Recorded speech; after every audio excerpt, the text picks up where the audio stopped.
Good evening, everybody. We are here for our third session of the College Bound Youth Empowerment Initiative. I'm very excited to be with you today. This has been a really good series so far. I'm hoping that you have found it valuable. I'm hoping that you have gotten some nuggets and some gems to help you along your journey. I'm excited to be here tonight. So we'll go ahead and begin. This topic tonight, we're going to be talking about creating a plan to fund your college education. So this is kind of one of the big ones, right? Everybody wants to learn how they can fund their college education or what they're going to do after high school. So we're very excited about that. I am very excited to connect with you. So we'll continue on with session 3. We'll get into it. So as you know, my name is Brandon Jones. I am an author of the College Readiness 101 workbook series. I am the executive director of Next Step Education here in Atlanta. And I do create content, all things college and career readiness. And I did start my career in college admissions and recruitment. So that is me. And I want to make sure in every session that we do, we are going to make sure that you can have meaningful conversations at home, right? Everything that we do. So everything starts with a conversation. So before we begin, make sure that you can grab a notebook and a pen. Make sure you can get a notes app open on your phone because we are going to be giving you some information and some tasks that you can do to help you on your journey. Now, let's find out who's in the room with us tonight. Let's find out who is joining us. So this is the attendee check-in. You should have it popping up on your screen. So go ahead and complete that. If you don't, you can go to the polls and quizzes tab at the bottom of your Zoom link. So go ahead and complete this attendee check-in, and let's find out where you're coming from, and let's get a couple of these pre-session poll questions completed. All right, so go ahead, take some time. Let's go ahead and see where you're coming from and find out what you know about the college funding process so far. All right, so let's see who's coming in. So we have Maryland in the house already. Florida, Georgia, California. We got somebody coming from California. Thank you for joining us. We have New York, North Carolina, Pennsylvania, Texas. All right, let's see. Let's see who is the current grade level winners for this one. So it was sophomores before. It looks like juniors tonight. We'll see as those individuals continue to complete the survey here. Question number 3, how familiar are you with the college funding options such as scholarships, grants, loans, work-study programs? All right. That was kind of a mixed bag for that. So that's good. That's what this program is all about, is making sure you can get your questions answered.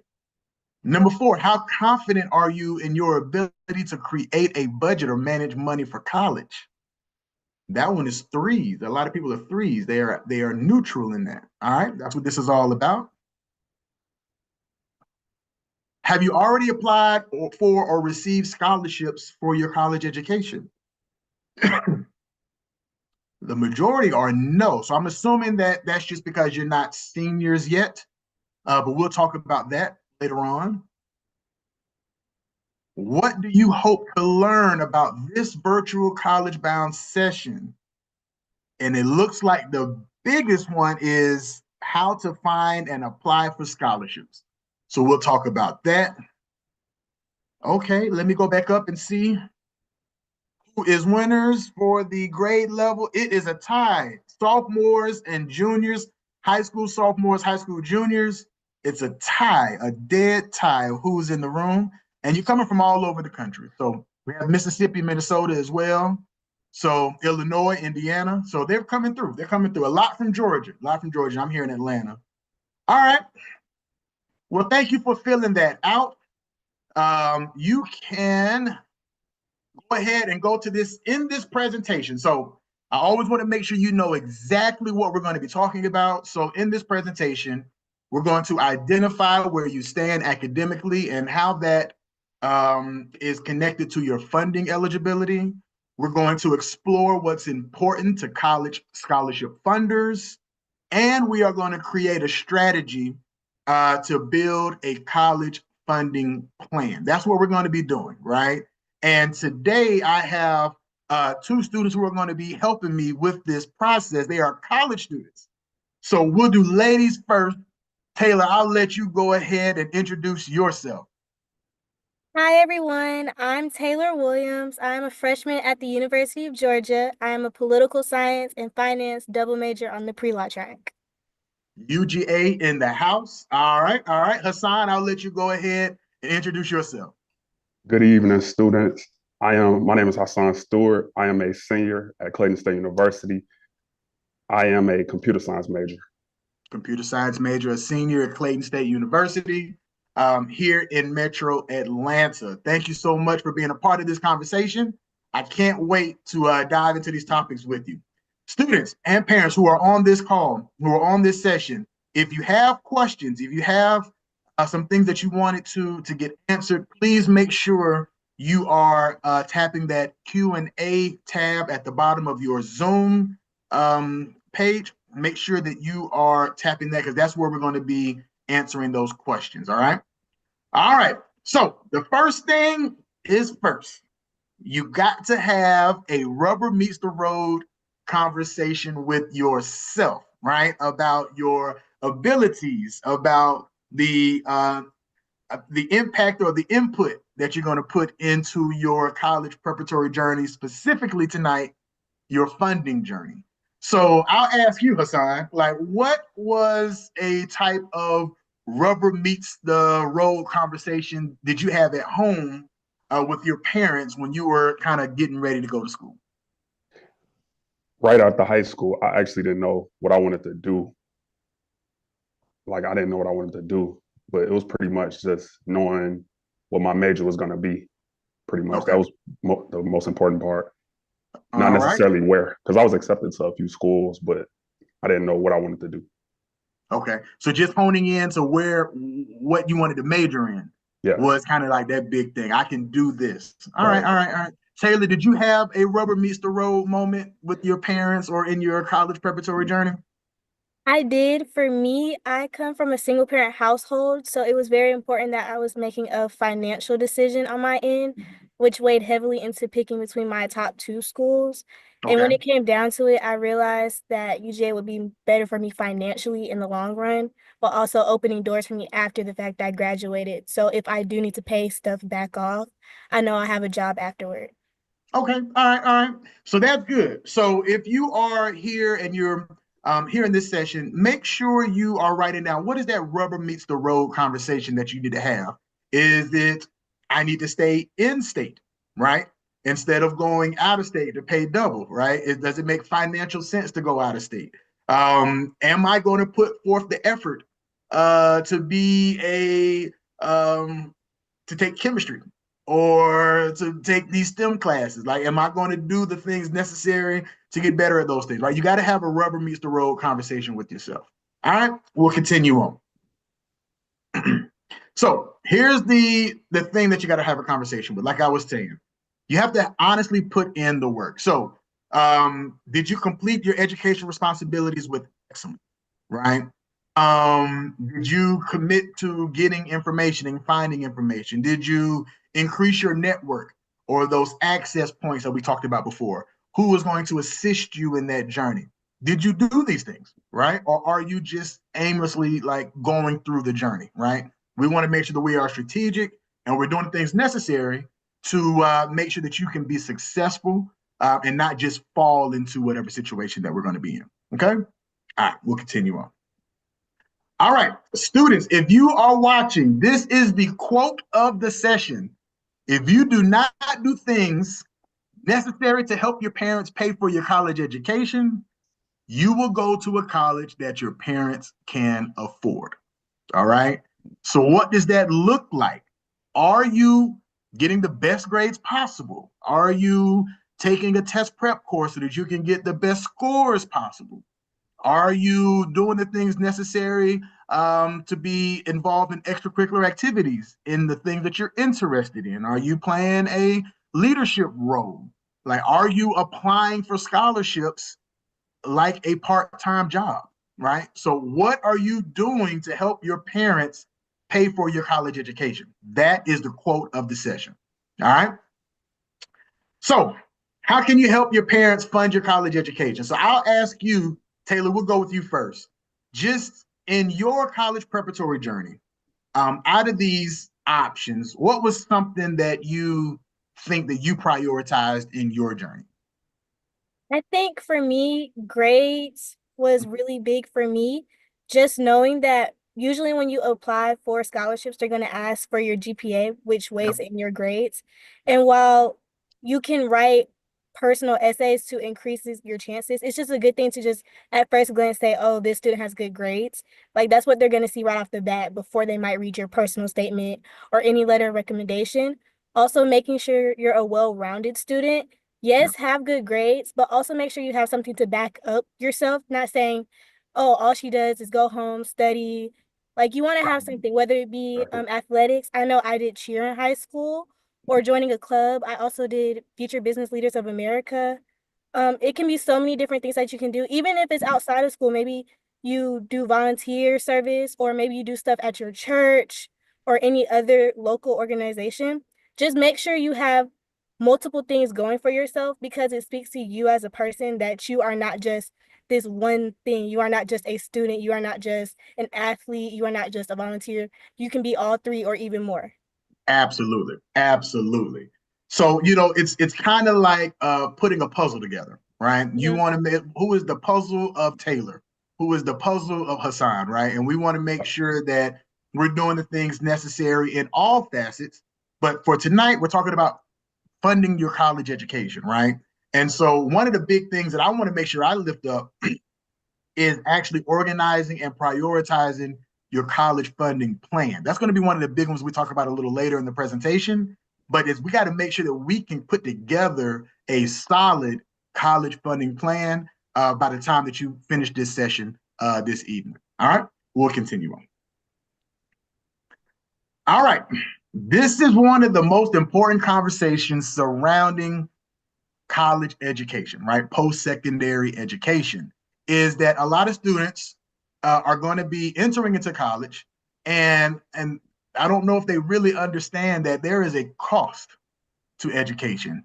Either you're going to pay for it or somebody else is going to pay for it, right? And so we have to make sure that we are in a good position, hopefully that somebody else will be paying for your college education, right? So it's real money, right, that has to be paid, right? If the school is paying for it, they are missing out on some of the funds they would have gotten from another student who would have paid tuition, right? And then we are still currently in a student loan debt crisis, right? So there are millions of Americans who are straddled with student loans, and it's a part of their budget, just like their rent or their mortgage or their car note or their insurance or their groceries, right? It's a real budget item that you have to pay for, all right? You will notice that some of your parents are still paying for their college education while they are trying to help pay for yours. So for a lot of families, this is a real thing, right? So they're already taking on student debt, they already have it, they're already paying for it. And we want to make sure that we can put you in a position that you can get the least amount of debt as possible, right? All right. But for some students, the student loan may be the only funding that they have, right? So it is an investment. Everybody is not going to get $300,000 in scholarships, right? Everybody's not going to get that. And so we want to make sure that it is an investment for a lot of students, right? And then you still want to make sure that you can pick the college at the lowest price point, right? We want to make sure that we can do that as well. So that's ways that you can really start thinking about your college experience and what you want it to be and how you're going to pay for it. Okay. All right. So what's important to scholarship funders? All right. So This is really important, all right? So this is where you're going to take some notes, all right? Just like in admissions, a scholarship funder wants to focus on your academic profile, your GPA, your course rigor. Are you taking any honors, AP, dual enrollment, IB courses? Have you challenged yourself, right? Standardized test scores. A lot of scholarship funders really still want a SAT or ACT score, even if your college that you're interested in is a test optional or test blind, right? We still want to make sure that you have a test score for a lot of the funders. Number three, extracurricular activities. Taylor talked about being an FBLA and being a cheerleader and being involved, right? And you don't have to have 50 things on your student resume, right? Just some things that you're interested in that you can become a leader in. That's what we're looking for, right? Recommendations is who's writing your recommendation and what are they saying, right? It needs to be somebody who can speak to your business sense, your academic ability, your work ethic, something. Not a family member, not your mom or your dad. It needs to be somebody who can speak to you professionally. All right. And then your story, your essays. How can you articulate yourself on paper? I think we talked about it in the first session is, everybody may not get a chance to meet their college recruiter or their admissions representative, right? They have to meet them on paper.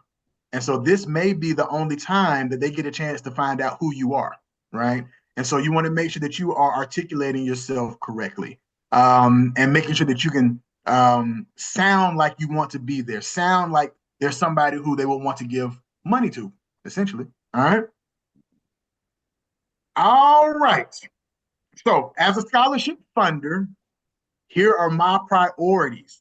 All right. And Taylor, as a scholarship recipient, I know that you can kind of speak to a little bit of this as well. So one of the big things that is a pet peeve of mine as a scholarship funder is making sure you are following the directions of my scholarship application, right? We want to make sure that you are doing what you are supposed to be doing and that you did not recycle the application so much that you actually forgot that I am Next Step Education. I am not the Kappa Alpha Psi scholarship. I am not the AKA scholarship. I'm not the Coca-Cola scholarship. Make sure you are taking the time to look at the details before you apply, right? All right. I'm also looking for above average students academically, right? You don't have to be a 4.2, but you do need to show that you are above average, right? Make sure that you have some school related extracurricular activities. And I would like to see you have some non-school related extracurricular activities, right? Right. Are you well-rounded? Are you involved in things, right? Can you capture my attention within the first paragraph of your essay? That's the biggest thing. When I talk to students about scholarship essays, you only have a few moments to capture my attention. I have 90, 150, 200 scholarship essays to read. You only going to have a few moments. Can you capture that first paragraph? Can you capture my attention? Right.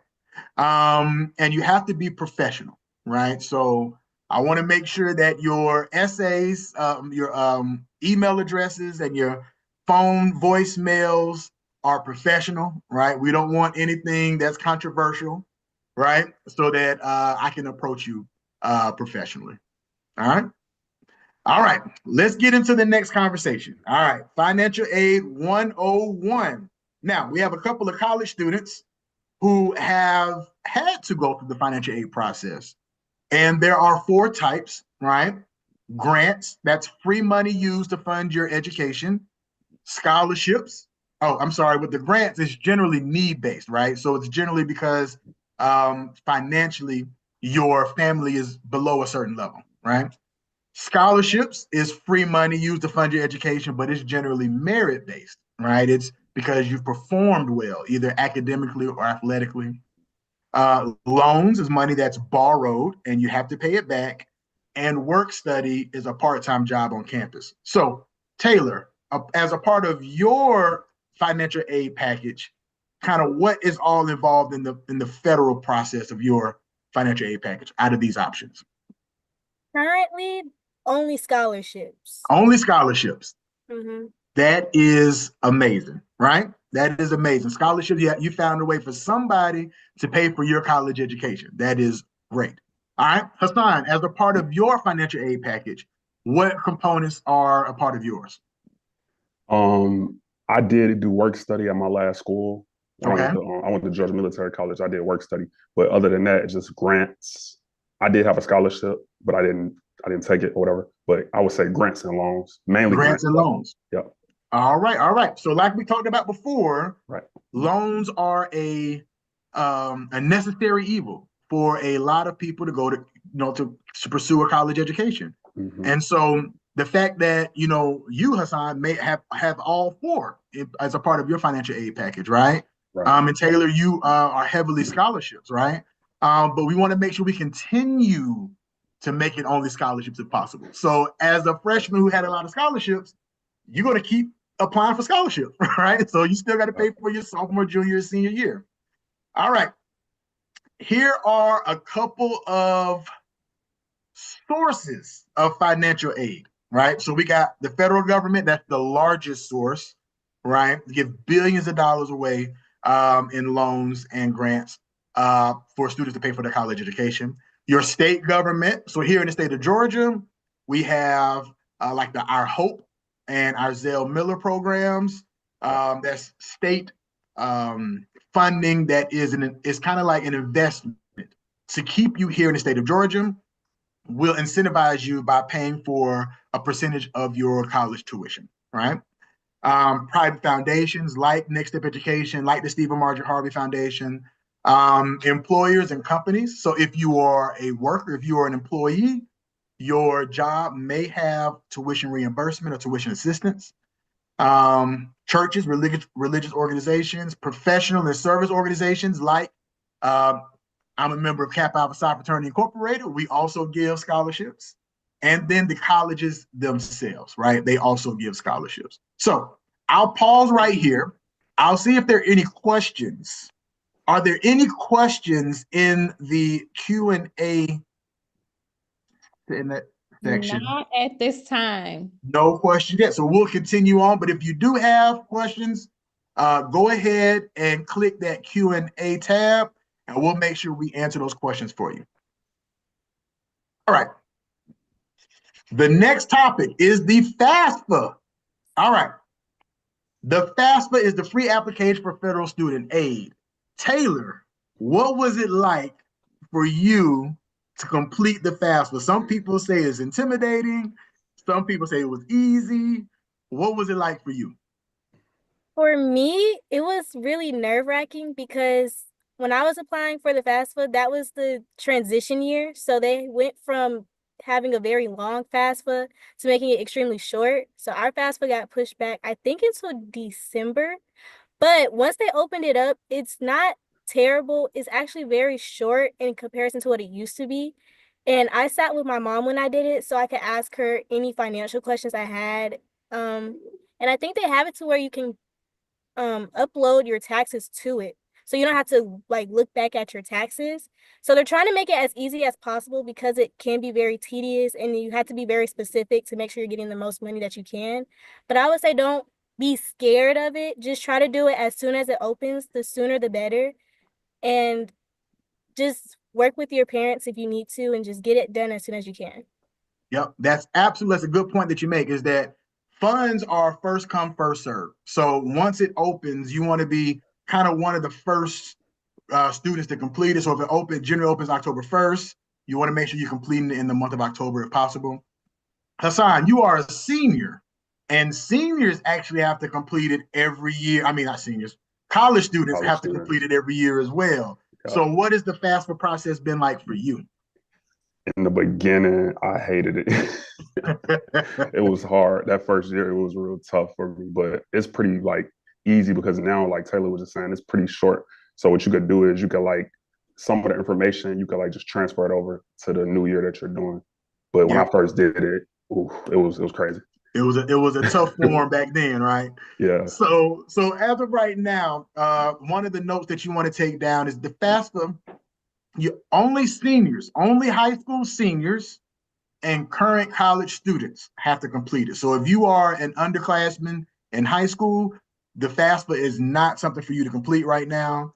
Only if you are a graduating senior, your senior year, you'll complete it. And then you have to complete it every year that you are in college, right? All right, let's go ahead and create this college funding plan. That's the big thing for today, is completing that college funding plan. So just like for college admissions, you want to make sure you can identify where you stand, okay? Your plan should be to collaborate with your parents or a trusted adult to help you with that. Find out what you look like on paper with your high school counselor. Research your top college choices and their cost of attendance. So all schools have to show what their cost of attendance is. And the cost of attendance is comprised of hard and soft costs. So that's the tuition and fees, the room and board, travel, books, and tools. If you're like in one of those, like a nursing program or a barbering program, you might have to get some tools. So all of those things are part of that cost, the entire cost of attendance. It's not just tuition, right? You do have to complete the FAFSA application your senior year, and you want to make sure that you can put together a brag sheet. Let's centralize things about you. What's your GPA? What's your test scores? Have you had any awards for anything? Or you've been recognized for anything? What extracurricular activities are you involved in? Are you a leader or a captain of the sports team or first chair, second chair of the band or officer in your club? You want to make sure that you can start centralizing this information so that you can use it for your scholarship applications. Okay. All right. Number 2, you want to attack free federal and state funds first. So both of you are Georgia students, right? And we do have the Georgia Hope program and the Zell Miller program, and it incentivizes you to stay in state, right? Are either of you Hope or Zell Miller students? I'm not. No. You're not a Hope No. student? No. All right. Taylor, are you a Hope or Zell Miller student? I'm a Zell student. You're a Zell student. So what this means is look at your state Department of Education. Every state doesn't have it, but a lot do. Find out what state eligibility, what state funds are eligible that you might be eligible for if you were to stay in state, go to college in state. All right. And then you want to make sure that you can choose a major that leads to a high demand career. A lot of high demand career majors offer additional funds, right? So you want to make sure that you are kind of strategically thinking about what you want to do. I'll pause because I think there are a couple of questions here.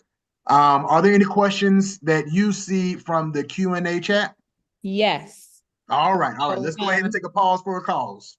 Awesome. So first, Yasmin says thank you and that this session is very informative. So I think Good. that's awesome. I think that's awesome.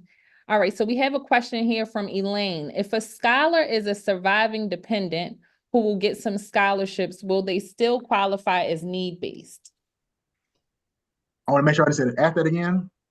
So if a scholar is a surviving dependent who will get some scholarships, will they still qualify as need-based? So the FAFSA application will determine that. So yep, the FAFSA will determine that. So once you complete the FAFSA, and you'll be using the tax information of either yourself or whoever the guardian is of that student. Once you complete that FAFSA, it will let you know how much you're eligible for let's say the Pell Grant, right? And then for a lot of in the state of Georgia to get the Hope, you actually have to complete the FAFSA, right? So it's the FAFSA is going to be the determining factor for that, if that answers your question, Elaine. Perfect. Okay. My Rochelle asks, what do you do when you get a scholarship but don't have a school to send it to yet? So she's saying that she received a scholarship from a, let's say, a organization, a fraternity, a sorority, a community-based organization, and they gave her the scholarship check. That's what I'm hearing. They gave her the scholarship check, but she doesn't know what school she wants to go to yet. That's what I'm hearing. I Okay. believe so, yes. All right. All right. All right. So for a lot of community-based organizations, they do like to send the check to the student, the scholar themselves. Others may send it to the college on your behalf, so it'll be sent to the college with your name on it. If you actually receive the funds, a check for yourself, I would highly suggest that you put it in a savings account. Once you identify the college that you want to go to, you will then apply it to whatever expenses you may have for that. So that's one of the things that we do at Next Step Education, because we want to make sure that the students can use it for whatever they need to use it for. So some will use it for their books, some will put it towards their tuition, some may need new tires on their car so they can get to the campus. Some may need it for dorm room items, right? So we want to make sure that our scholars can use it for what they need, because after a while, if you get too many scholarships at the college, it could affect your financial aid package, right? And so it could affect how much money the school is willing to give you. So we want to make sure that when we send it to the college, to the scholars, that you can save it, put it towards what you would need it. All right. Is that it? It's a couple more, but we'll just do one more, and then I know we have a question and answer session. So this next one we'll do really quickly is from Sydney. She says, what is the limit of scholarships you can accept before your freshman year of college? There isn't. You know what? I'll let Taylor answer that question, because I know she received a lot of scholarships. So Taylor, go ahead and you can talk about your experience. Okay, for me, I received over $300,000 in scholarships, but it was for like each individual school I applied for, I got a different amount. So in total, I got 300,000, but you never stop accepting scholarships. So you just have to make sure you read the fine print on each individual scholarship and like its stipulations and what it says you can and can't do.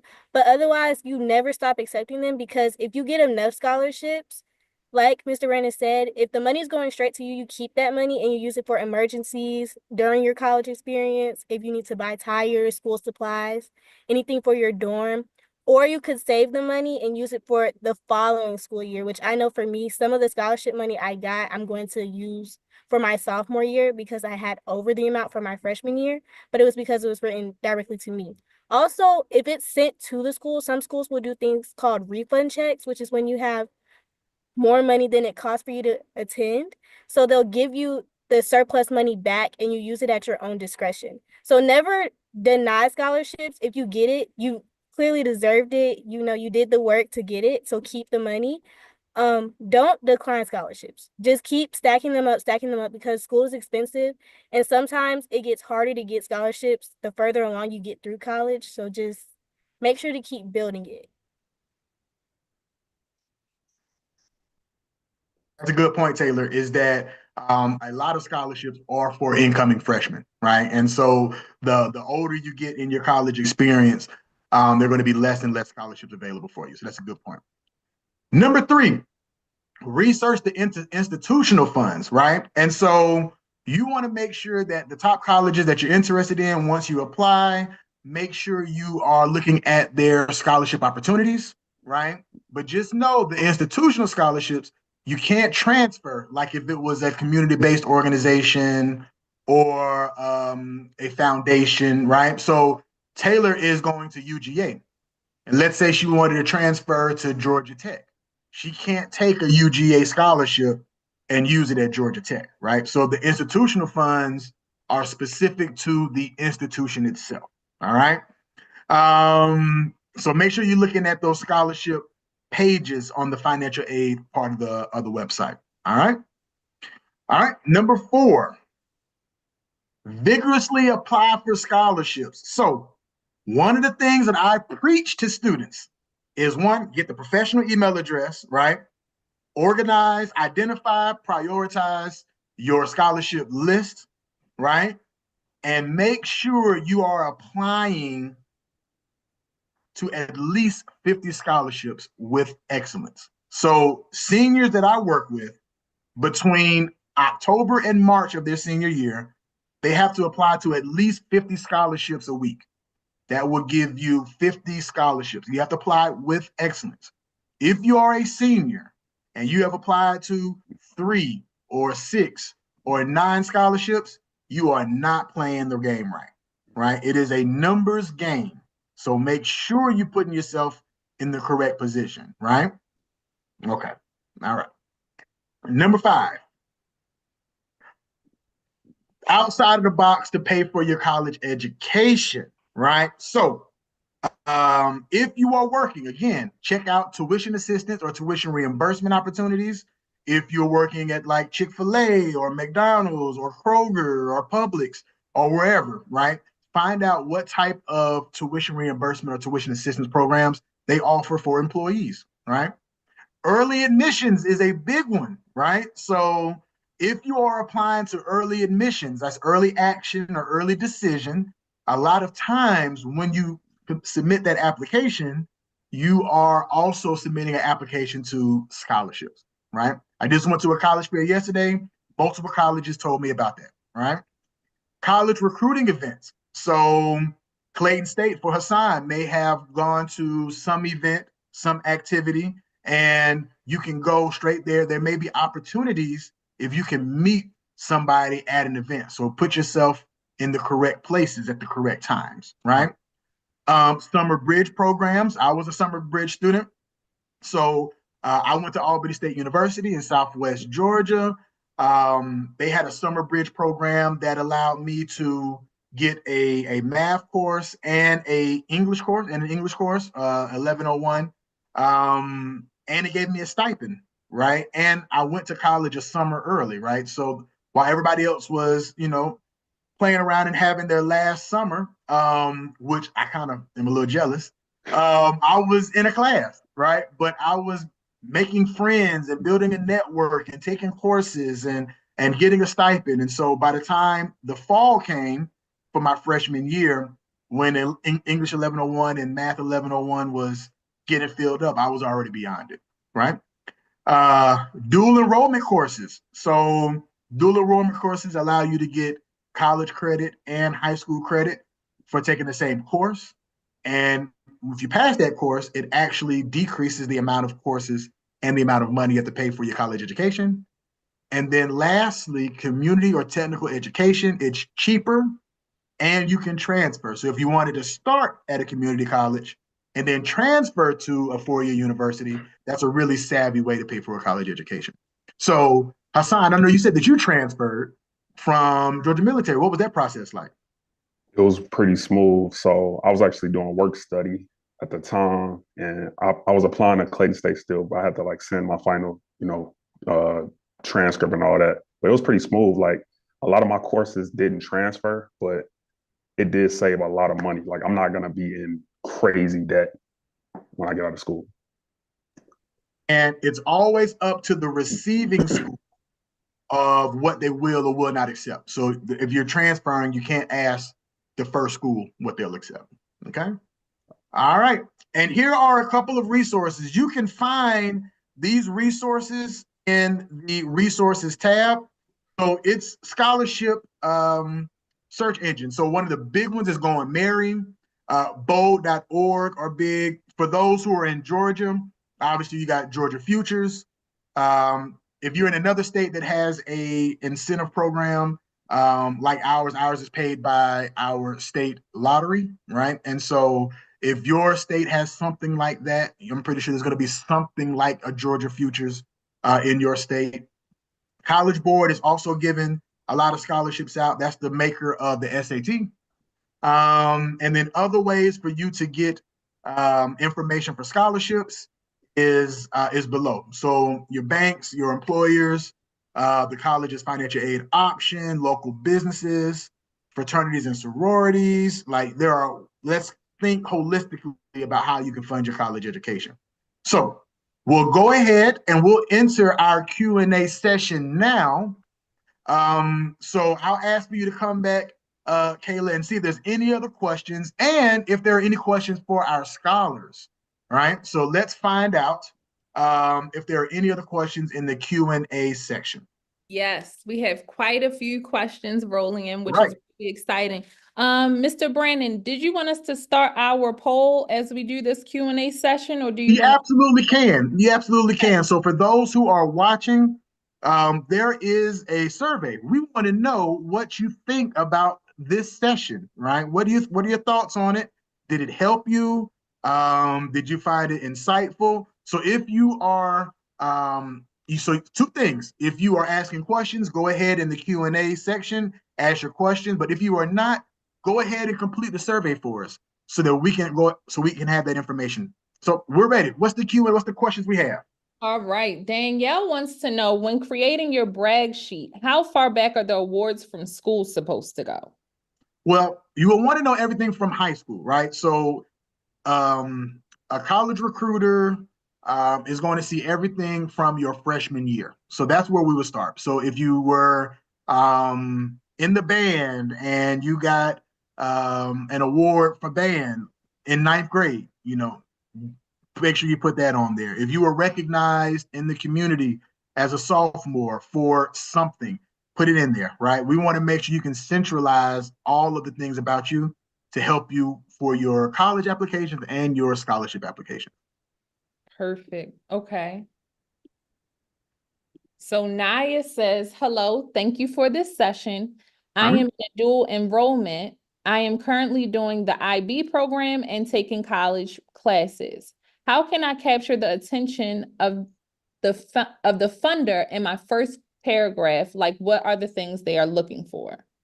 So it's determined by what the essay prompt is, right? So the essay prompt may be, let's just say it's tell us the time that you had to overcome an obstacle. It's kind of like a very common one, right? And so in that first paragraph, I need you to be colorful.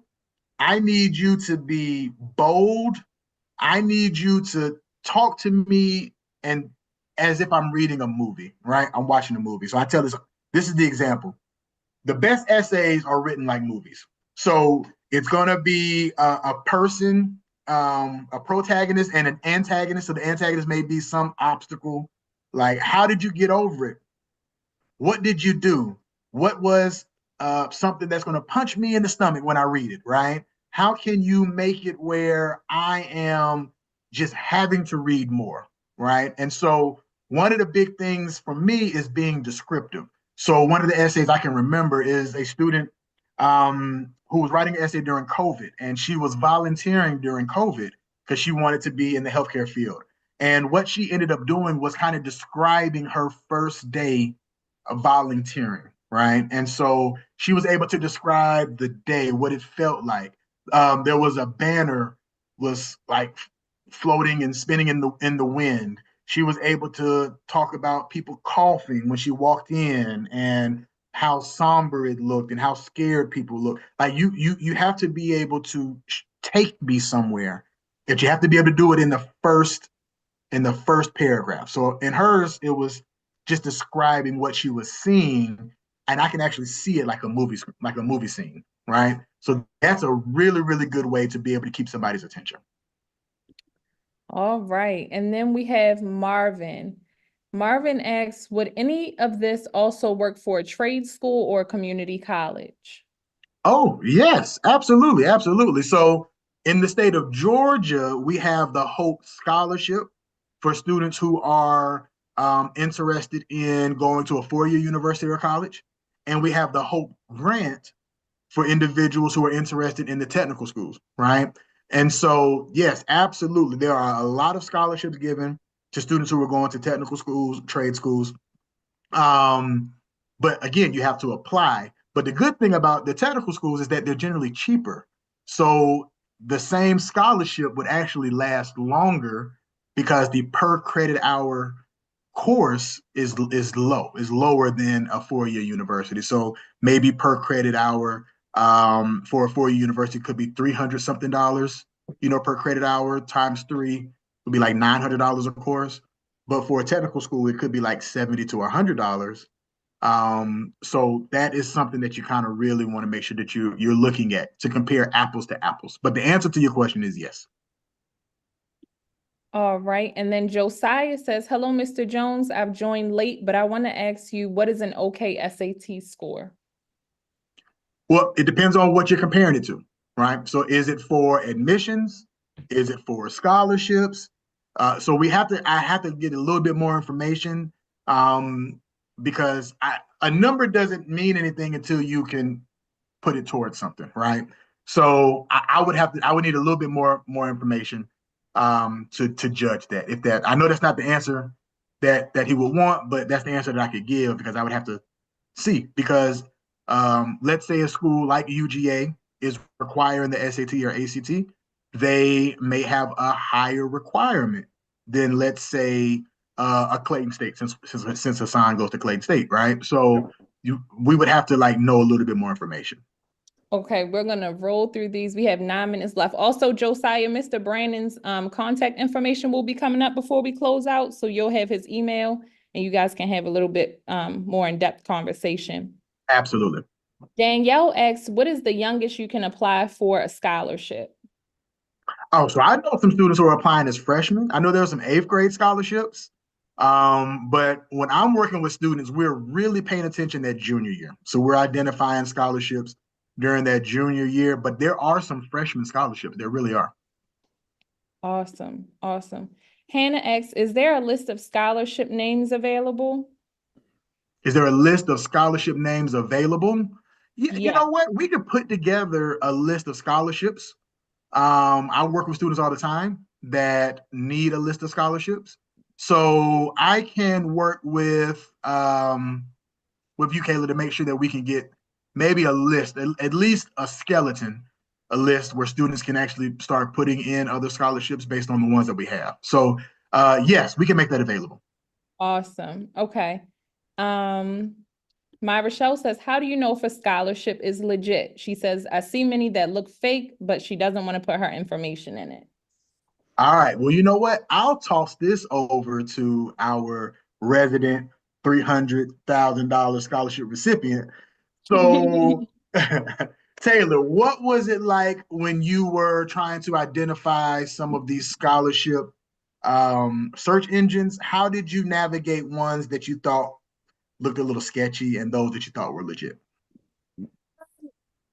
I know they say that if a scholarship is asking for any credit card information, anything that's making you give them money before you can get your money, that's not a proper scholarship. They're just supposed to hand you the money off. Anytime they're asking you for that type of stuff, usually just look the other way. Also, if you just have an inkling of this doesn't seem right, it usually is not right. I would say stick to reputable websites like bold.org, Going Merry. I think FastWeb is a good one. And then also, if you can find local scholarships, ones that you are seeing in your community, or if your counselors recommend scholarships to you, those are usually the ones I would go after, ones that I was recommended by my counselor, or just I saw in my community. But like I said, if it's asking for your information in the sense that they want you to give them money before they can give you money, that's not a reputable scholarship, in my opinion. But just trust your gut. Absolutely. And in this case, also with community-based organizations, when you're looking at and you're researching scholarships, look on their website, see if they have any past scholarship recipients. Are they promoting them? Is there a picture and an amount of money that this person received? Are they promoting past scholars in state agencies? It's going to be reputable if it's a state agency. But if it's from the church or from a civic organization or a fraternity or a sorority, right? If they're offering scholarships, they should be able to show you past recipients who received those scholarships. Okay. Awesome. Nima asks, do you charge to work with a student during the application? Me personally, do I charge? So what I would do, I do have students that I coach, but a lot of the things that we do is community based. right? And so we want to make sure we can just provide students and families with what they kind of need, to be able to assist them on their journey. But I do coach students as well, if that answers your question. All right, perfect. Fiona would like to know, do you know if the government provides scholarships for people who have relied on veterans?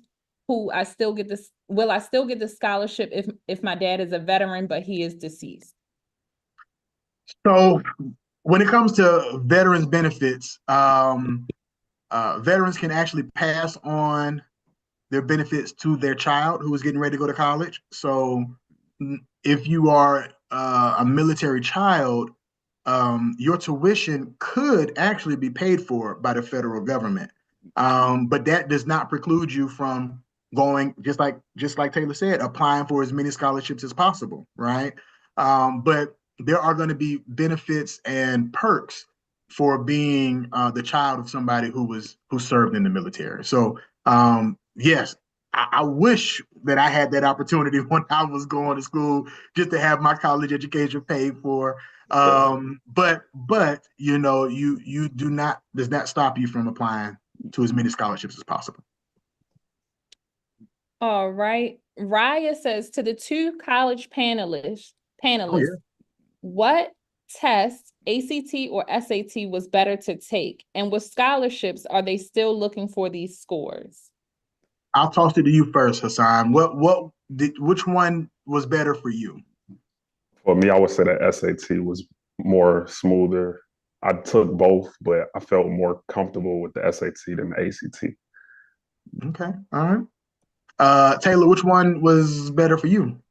I only took the SAT, but I had friends that took both and they were ACT people. And from what I can understand, if you have more of a science background, you may be more inclined to take the ACT because it does have a science portion. The SAT is only English and math. And the timing is a little bit different. So I would say take both at least once if you can, and then go from there.